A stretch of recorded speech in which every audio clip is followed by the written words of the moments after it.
આપનું શું નામ છે ભાઈ? બેચરભાઈ બેચરભાઈ. ક્યાંથી આવો? ટંકારાથી આવો ને આ કેટલા રૂપિયા છે? 3.5 લાખ રૂપિયા. આપો બાપુને આપો. 3.5 લાખ.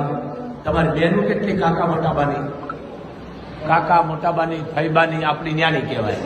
પછી ફૈબા, ભાણેજો, ભલે 10 પેટીએ 5 પેટીએ, બેનું ભાણેજો ખોયું, બરાબર. અરે ખમા તમને 3.5 લાખ દીકરીઓ, બેનું ભાણેજ, ફૈબાને આપી દેજો. મોગલે 151 મારી માનતા છે કે જ્યારે બાપા જય હો. દીકરી, બેન, ભાણેજ, ખોઈ, ભલે 10 પેટીઓમાં આઈને આશીર્વાદ દેશે. પણ શેતાનથી સાવધાન. પૈસા નો મૂકો બેટા. અમારા માટે કાગળિયા છે, હું હળગાવું છું, પણ વસ્તુ એક છે, મા પાસે બેઠા પછી આમ ન કરે. દુનિયા ભીખ માંગે. ક્યાંય નો આપો. આ દેશને બહાર રાખી દીધો છે. કોઈ ખેડૂતનું ધ્યાન રાખો, ગરીબ ઘરની દીકરીને કન્યાદાન આપો, ફીના આપો, કોઈ પણ આપો, જાતિ ન જવો. આ રૂપિયા તમને કામ આવે છે ને તમારા બટલાને કામ આવે છે. બાપ તમારી માનતા